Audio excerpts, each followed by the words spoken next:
नमस्कार। स्वागत है आपका study for life YouTube channel में। आशा है आप लोग स्वस्थ होंगे, अपनी तैयारी कर रहे होंगे। आज हमारा पॉलिटी का टॉपिक जो चल रहा था, संविधान में मूल अधिकार। मूल अधिकारों में हमने 6 प्रकार के मूल अधिकारों की बात की थी, जिनमें से एक था समानता का अधिकार, स्वतंत्रता का अधिकार, शोषण के विरुद्ध अधिकार, धार्मिक स्थिति, शिक्षा और संस्कृति तथा संवैधानिक उपचारों का अधिकार। ये 6 प्रकार के अधिकार थे जिन पर हमने बात की थी। ये हमारे मूल अधिकार हैं जो संविधान में प्रदत्त किए गए। कुछ अधिकार ऐसे हैं जो नागरिकों को प्राप्त है और कुछ अधिकार ऐसे हैं जो सभी व्यक्तियों को प्राप्त है। कुछ अधिकार ऐसे हैं जो केवल नागरिकों को प्राप्त हैं। इन पर हम बात करेंगे। इससे पहले आपसे निवेदन है कि आप हमारा चैनल जिसने सब्सक्राइब नहीं किया है वो सब्सक्राइब कर लें और वीडियो को अधिक से अधिक शेयर करें ताकि अधिक से अधिक लोगों को लाभ मिल सके। और अगर आपको अच्छा लगे तो इसे लाइक करें और अगर कोई सुझाव हो तो वो कमेंट्स बॉक्स में ज़रूर बताएं। आइए हम बात करते हैं मूल अधिकारों पर। जो 6 प्रकार के मूल अधिकार हैं उनमें से पहला मूल अधिकार है आपका समानता का अधिकार, अनुच्छेद 14 से 18 तक। सबसे पहले तो ये देखें कि जो समानता का अधिकार है उसका अर्थ क्या है, कैसी समानता हो, कैसा समानता का अधिकार हो। तो इसे हम 2 प्रकार से देखते हैं। एक तो प्राकृतिक समानता और शारीरिक समानता, दूसरा है मानवीय गरिमा के साथ समानता। तो जो प्राकृतिक समानता है या शारीरिक समानता है ये तो संभव नहीं है, क्योंकि ये प्रकृति देती है, इसमें सरकार या राज्य कुछ नहीं कर सकता। कोई संविधान इसमें समानता नहीं दिला सकता, तो ये तो खारिज हो जाता है। ये अधिकार तो किसी को भी मिल नहीं सकता। अब दूसरा अधिकार है कि मानवीय गरिमा के साथ समानता हो। तो ये जो समानता का अधिकार है ये हमें मानवीय गरिमा के साथ समानता, मानवीय गरिमा की जो समानता है उसको प्रदान करता है। किन अनुच्छेदों के द्वारा? अनुच्छेद 14, 15, 16, 17 और 18। ये 5 अनुच्छेद हैं जिनमें समानता का अधिकार दिया गया है। और ये कैसी समानता रहेगी? ये मानवीय गरिमा के साथ समानता रहेगी। जो मानवीय गरिमा है, जो मानवीय मूल्य हैं, उनको बनाए रखने के लिए मानवता की समानता देगी। प्राकृतिक समानता तो संभव नहीं है, पर मानव की गरिमा के लिए जो समानता चाहिए वो समानता संविधान हमें मूल अधिकारों में प्रदान करता है। ये कितने प्रकार की समानता दी गई है हमारे संविधान में, ये आप 3 प्रकार से देख सकते हैं।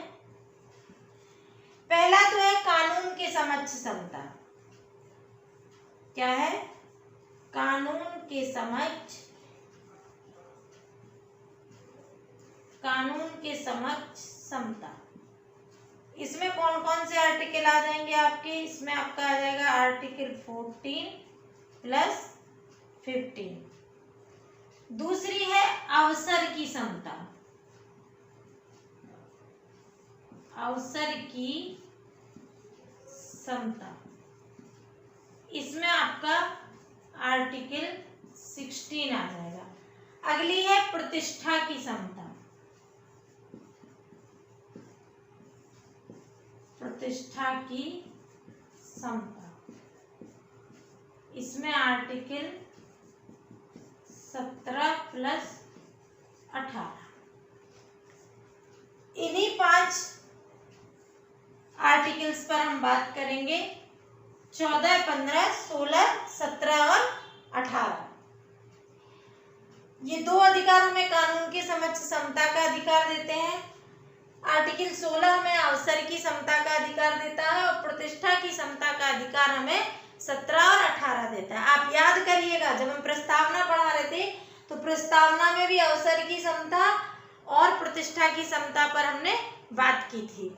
यही अधिकार, इन्हीं 5 आर्टिकल्स पर हम अभी बात करेंगे समानता के अधिकार के अंतर्गत। उसके बाद हम स्वतंत्रता का अधिकार पढ़ेंगे। तो सबसे पहले हम आर्टिकल 14 पर चलते हैं। चूंकि हमने पहले भी बताया कि प्री और मेंस एक साथ पढ़ा रहे हैं, तो प्री के लिए आर्टिकल जो इम्पोर्टेंट है वो, और चूंकि मेंस और प्री कुछ अलग नहीं है, आपका कॉन्सेप्ट क्लियर रहेगा तो आप खुद पता कर लेंगे कि ये कहाँ से पूछा गया है। अब प्री और मेंस के लिए अलग से पढ़ने की आवश्यकता नहीं होती। आइए हम बात करते हैं आर्टिकल 14 पर। आर्टिकल 14 पर हम बात करते हैं। आर्टिकल 14 जो है वो व्यक्तियों को प्रदत्त है। मैंने पहले ही बताया कुछ अधिकार नागरिकों को प्राप्त हैं और कुछ अधिकार सभी व्यक्तियों को प्राप्त है। व्यक्तियों की बात करता है, व्यक्ति लिख देती हूँ। क्या है इस आर्टिकल में? एक तो है विधि के समक्ष समता, दूसरा है विधियों का समान संरक्षण। दो बातें इसमें कही हैं, विधि के समक्ष समता, दूसरी बात है विधियों का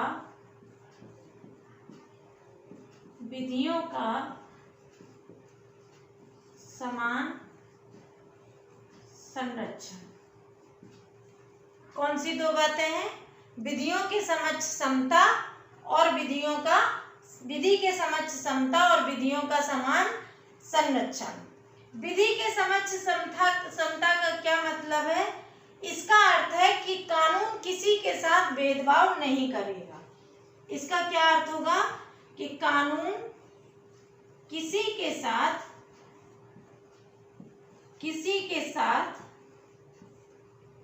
भेदभाव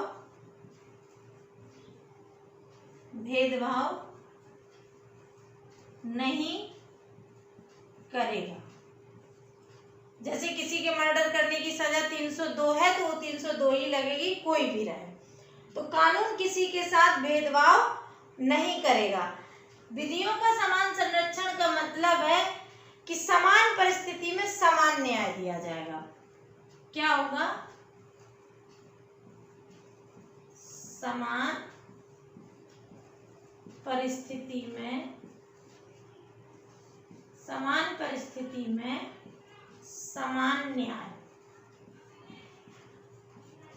ये क्या कहलाता है? विधियों का समान संरक्षण। यानी कि समान परिस्थितियों में समान न्याय, और अगर परिस्थितियां भिन्न भिन्न हैं तो न्याय भी भिन्न भिन्न हो सकता है। दोनों का अर्थ समझ लीजिए। इसका क्या अर्थ है कि कानून किसी के साथ भेदभाव नहीं करेगा। यानी कि कोई भी व्यक्ति है, वो कोई भी रहे, कोई भी व्यक्ति, वो अगर भारतीय नहीं है तब भी वो जिस अपराध के लिए जो सजा मुकर्रर है वो किसी भी व्यक्ति के लिए है, वो किसी भी जाति का हो, धर्म का हो, किसी भी लिंग का हो, कोई भी हो, कानून उसके साथ भेदभाव नहीं करेगा। दूसरी तरफ बात करते हैं कि विधियों का समान संरक्षण। इसका मतलब है कि समान परिस्थिति में समान न्याय दिया जाएगा। अगर परिस्थितियां भिन्न भिन्न हैं तो न्याय भी भिन्न भिन्न हो सकता है। जैसे आपको एक उदाहरण देती हूँ कि दिल्ली में जो रेप केस हुआ था, निर्भया केस जिसे कहते हैं, उसमें 5-6 लोग शामिल थे, लेकिन उसमें से एक जो लड़का था वो नाबालिग था, तो उसको सजाए मौत यानी कि फांसी की सजा नहीं दी गई। जबकि अपराध बराबर था, तो इसके आधार पे तो जब अपराध समान था तो सजा भी समान होनी चाहिए थी, लेकिन परिस्थिति भिन्न होने के कारण उसकी सजा भिन्न हो गई। यानी कि वो बालिग नहीं था, इसलिए उसकी सजा भिन्न हो गई। तो समान परिस्थिति में समान न्याय होगा और विभिन्न परिस्थितियों में विभिन्न न्याय हो सकता है। ये विभिन्न परिस्थितियां कौन कौन सी हो सकती हैं?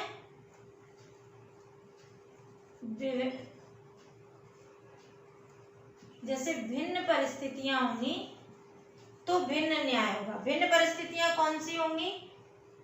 ये राजनीतिक हो सकती हैं, सामाजिक हो सकती हैं,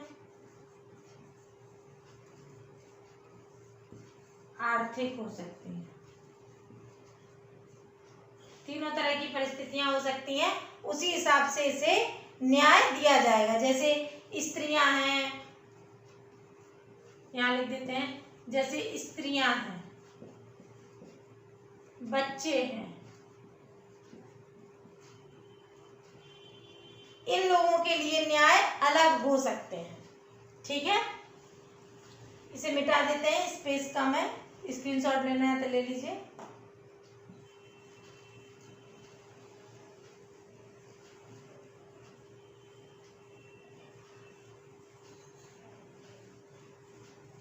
आर्टिकल 14 से रिलेटेड एक केस आया था, मिनर्वा मिल्स बनाम भारत संघ। मिनर्वा मिल्स वर्सेस भारत संघ। ये जो केस था ये किससे रिलेटेड था? आर्टिकल 14 से। इसमें विधि के शासन को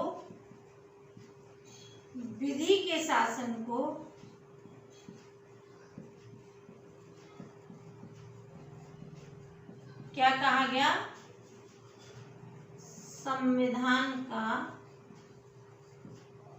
संविधान का आधारभूत ढांचा।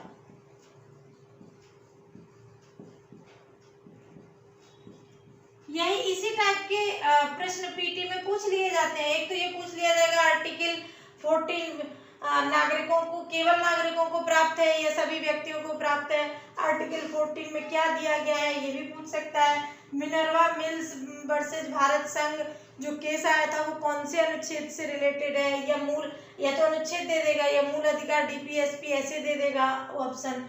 दूसरा, इसमें क्या कहा गया? तो विधि का जो शासन है वो संविधान का आधारभूत ढांचा है। जो आधारभूत ढांचे की बात केशवानंद भारती केस में आई थी उसकी ये बात करता है। आइए, ये आर्टिकल 14 के बारे में था, आशा आपको समझ में आ रहा होगा। अब हम बात करते हैं आर्टिकल 15 पर। किस पर बात करते हैं? आर्टिकल 15।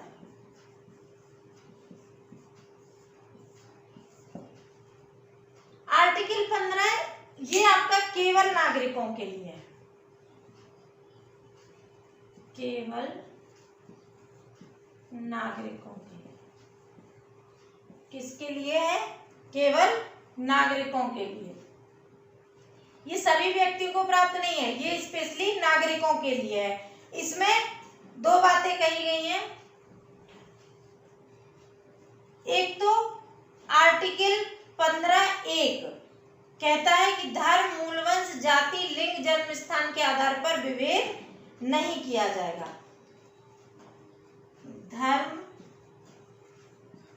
मूलवंश, जाति, निवास स्थान, लिंग, इन आधार पर विभेद नहीं किया जा सकता। आर्टिकल 15(1) ये बात कहता है कि नागरिकों के बीच में धर्म, मूलवंश, जाति, निवास स्थान, लिंग आदि के आधार पर विभेद नहीं किया जा सकता। दूसरा है पॉइंट, भाषा तथा निवास स्थान के आधार पर विभेद किया भी जा सकता है।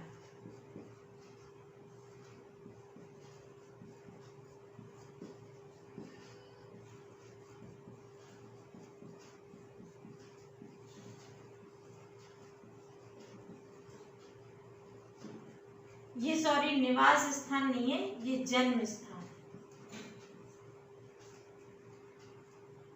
धर्म, मूलवंश, जाति, जन्म स्थान, लिंग आदि के आधार पर विभेद नहीं किया जा सकता नागरिकों के साथ। भाषा या निवास स्थान के आधार पर विभेद हो सकता है। कैसे? जैसे आप बिहार पीसीएस का फॉर्म भरते हैं, आपको हिंदी या इंग्लिश आती है, आप उसमें पेपर दे सकते हैं। केवल हिंदी आती है तब भी आप एग्जाम दे सकते हैं। यूपी में भी वही स्थिति है। लेकिन अगर आप महाराष्ट्र का फॉर्म भरें, महाराष्ट्र पीसीएस का, तो आपको मराठी आना अनिवार्य है, यानी कि भाषा के आधार पर विभेद हो सकता है। दूसरा, निवास स्थान के आधार पर भी विभेद किया जा सकता है। अगर आप यूपी के निवासी हैं तो आपको आरक्षण मिलेगा, या आप बिहार के रहने वाले हैं तभी आपको आरक्षण मिलेगा, आप किसी दूसरे राज्य से आए हैं तो आपको आरक्षण नहीं मिलेगा। ये राज्य की अपनी स्थिति पर निर्भर करता है, चाहे तो वो सबके लिए खुला दे दे और चाहे तो वो इस आधार पर विभेद कर सकता है। ठीक है, तो इन दोनों का अंतर आप समझ गए होंगे। आगे देखते हैं कि आर्टिकल 15 में और क्या क्या है। हाँ, आर्टिकल 15(1) में क्या दिया था कि धर्म, मूल वंश, जाति, जन्म स्थान, लिंग आदि के आधार पर विभेद नहीं किया जा सकता। ये जो है ये राज्य और व्यक्ति दोनों के लिए है, मतलब दोनों को निषेध करता है। ऐसा नहीं कि सिर्फ राज्य ही ये विभेद नहीं कर सकता, कोई व्यक्ति भी ऐसा विभेद नहीं कर सकता।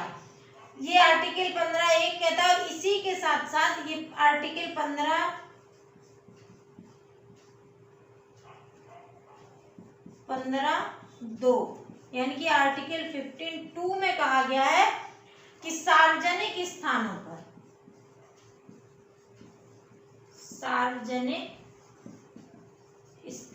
पर न तो राज्य और न कोई व्यक्ति इन आधारों पर किसी व्यक्ति के प्रवेश पर, आवागमन पर रोक नहीं लगा सकता।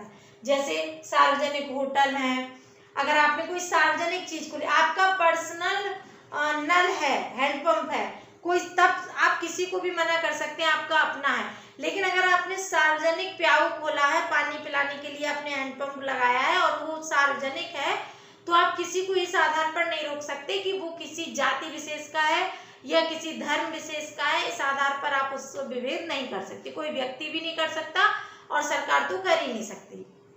राज्य से मतलब सरकार से ही होता है, देश से होता है। ये 15(2) की बात है। आइए अब हम बात करते हैं 15(3) में। आर्टिकल 15 का जो 3rd क्लॉज है, 2 क्लॉज हमने जाने। 15(1) क्या कहता है कि आप किसी भी आधार पर विभेद नहीं कर सकते। 2 क्या कहता है कि 2 राज्य और व्यक्ति दोनों को ये निर्देश देता है कि किसी भी सार्वजनिक स्थानों पर आवागमन के लिए, प्रवेश के लिए आप मना नहीं कर सकते और बाध्य भी नहीं कर सकते उन्हें आने के लिए, कोई प्रतिबंध नहीं लगा सकते। अब हम बात करेंगे आर्टिकल 15 की क्लॉज 3 की। इसमें स्त्रियों और बालकों के लिए कुछ विशेष प्रबंध किए गए हैं। विभेद नहीं है, पर स्त्रियों और बालकों के लिए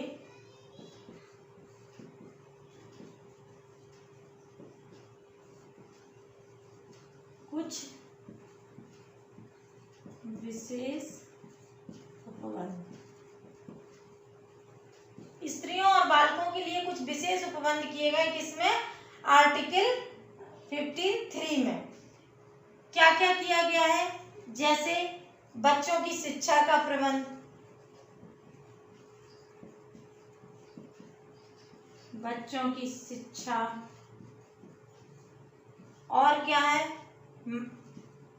महिला कल्याण, महिला आयोग की स्थापना।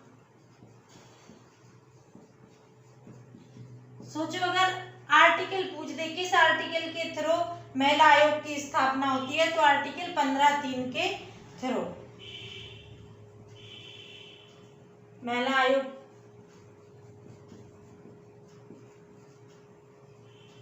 प्रसूति अवकाश, इस तरह की कोई भी कार्य किसके थ्रू होंगे? आर्टिकल 15(3) के थ्रू। एक और केस आया था डी पॉलराज वर्सेस भारत संघ, डी पॉलराज वर्सेस भारत संघ। इस केस में ही इसी आर्टिकल 15(3) के लिए एक जो महिलाओं की घरेलू हिंसा के लिए अधिनियम आया था, वो इस केस के थ्रू आया था। महिला घरेलू हिंसा संरक्षण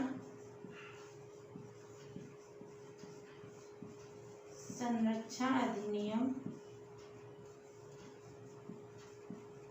कब आया था? ये 2005 में।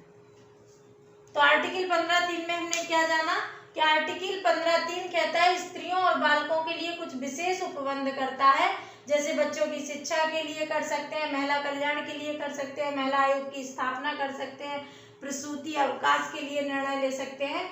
डी पॉलराज वर्सेस भारत संघ में ये केस आया था सुप्रीम कोर्ट में, जिसमें महिला घरेलू हिंसा के संरक्षण के लिए एक अधिनियम बनाया गया और वो अधिनियम 2005 में बना।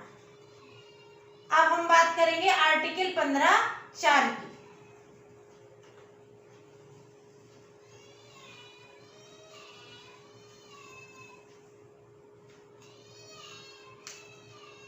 आर्टिकल 15(4) ये जो आर्टिकल 15(4) है ये पहले संविधान संशोधन द्वारा स्थापित किया गया। संविधान संशोधन द्वारा कब? 1951 में। पहला संविधान संशोधन 1950 में तो संविधान लागू हुआ था, 51 में ही पहला संविधान संशोधन हो गया था और उससे ये 15(4) आर्टिकल 15(4) मूल अधिकारों में जोड़ा गया था। इसमें क्या कहा गया था कि सामाजिक और शैक्षणिक दृष्टि से जो पिछड़े नागरिक हैं उनके लिए आरक्षण का प्रावधान था। सामाजिक और शैक्षणिक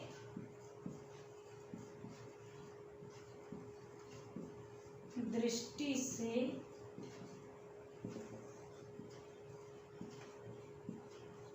पिछड़े लोगों के लिए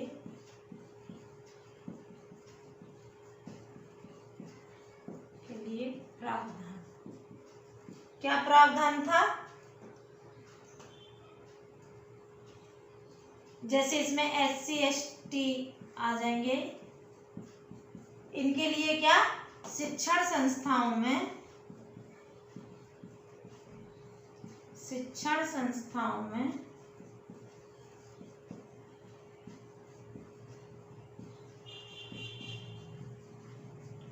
आरक्षण, शिक्षण संस्थाओं में आरक्षण का प्रावधान किसमें किया गया? आर्टिकल 15(4) में। और ये कब जोड़ा गया? पहले संविधान संशोधन के द्वारा 1951 में जोड़ा गया। ये आपकी प्री और मेंस दोनों में काम आते हैं, तो ध्यान रखिएगा इसका। अब हम बात करेंगे आर्टिकल 15(4) पे बात हो गई, हम आर्टिकल 15(5) की बात करते हैं।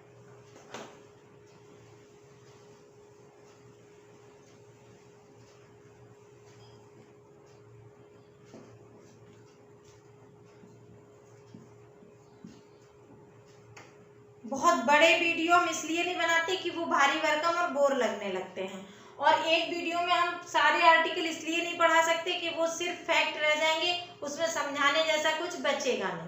तो हम एक एक आर्टिकल को जहाँ जहाँ से जैसे लिंक हो सकता है आपको प्री और मेंस के लिए कॉन्सेप्ट क्लियर करते हुए बता रहे हैं।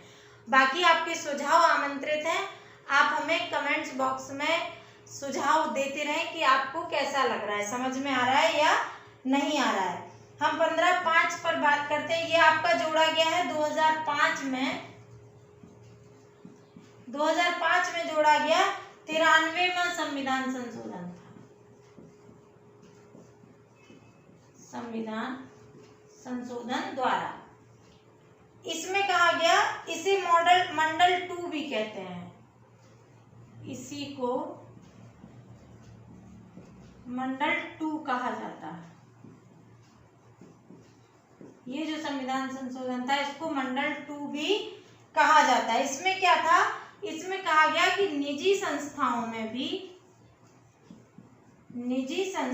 में आरक्षण की व्यवस्था, निजी संस्थाओं में क्या हो? आरक्षण की व्यवस्था हो। लेकिन इसमें कौन शामिल नहीं था? आर्टिकल 31 के तहत जो अल्पसंख्यक हैं जो अल्पसंख्यक शिक्षण संस्थान है, अभी आर्टिकल 30 पढ़ाऊंगी तब बताऊंगी, इनमें आरक्षण का प्रावधान नहीं था।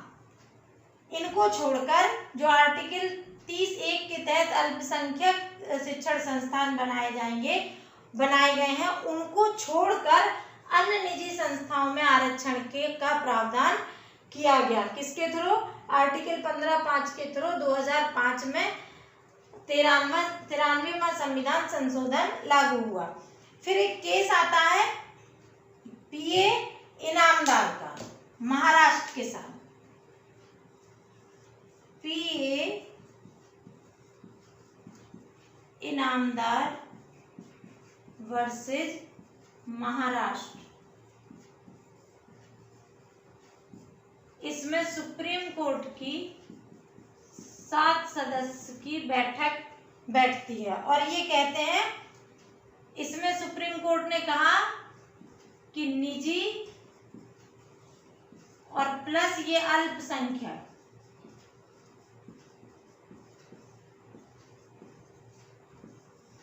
दोनों में ही आरक्षण नहीं दिया जा सकता।